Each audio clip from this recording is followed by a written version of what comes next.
Jim, is Netflix 20+% move here anything else but short covering?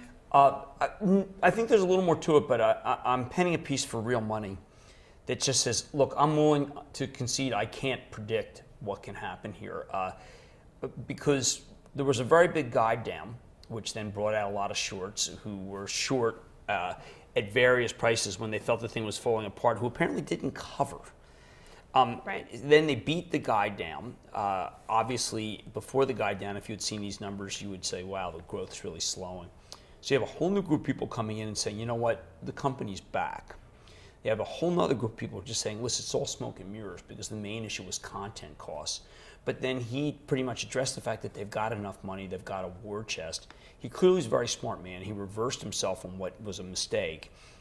So I am literally going to do what I very rarely do, which is just say, I cannot tell what this stock will do because the mechanics of the market, of the buy-ins that could be happening, the shorts pressing their bet, are so difficult that this is not a traditional kind of stock. I mean, it's just a plaything. Right, I was wondering if you have to avoid it, right? Because the traders are trading it. It's had a big move, and also sentiment's turning positive, got a couple upgrades, so it just seems like you got to stay out. It's just too hard. Right. It's fascinating.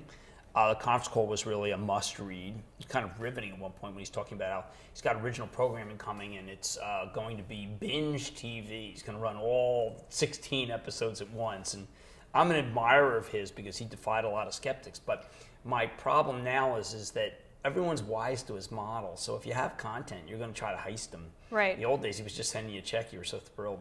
So very rarely, I'm just going to say, you know, this one is too hard right now. Do you want to look at Amazon also for this sort of industry, or is that also just as hard? I know that Amazon is going higher here, and I respect that because I think Amazon's a great company, but you cannot own Amazon if you think that it's going to have a good quarter, because it's not.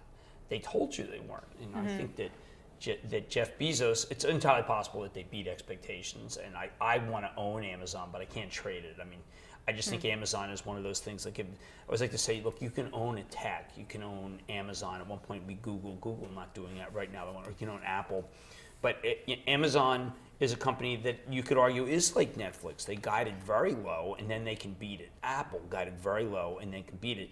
It's just that Bezos has historically had these periods from Amazon where he wants to spend the heck out of the company in order to beat the competition. And so then when the number comes out, people are disappointed. If Amazon didn't run like it's running, then you could own it. Right, but now it's again kind of avoiding to the quarter. And then staying with companies that reported, Caterpillar had killer numbers but had a huge move. What do you do there? Well, Caterpillar's going to stall a little. I'm just talking about how it can't stall. You really got to have it going. But the way that they set the year up, it's going to be United States that's the gainer. And you have to really believe that the momentum in our U.S. economy is going to be very good for CAT to be able to make its numbers. You also have to believe that China's going to have to cut. I'm a believer in CAT, but it was up 20% going in the quarter. Right. And I've been saying that when stocks run ahead of the quarter, it doesn't matter whether it's Apple or there's CAT, they tend to not be able to get to the next level after the run. And have to recharge. I think CAT may have to recharge, go down a little before it starts going up. So again. Opportunity to buy there. And then in terms of the markets altogether, are they getting exhausted here? A lot of people want to say that there's like a great ennui. I still come back to the fact that there's a lot of money going to be coming out of treasuries. We had equity outflows. I mean, this whole move is being done without new money. I mean, who knows what would happen if we got new money?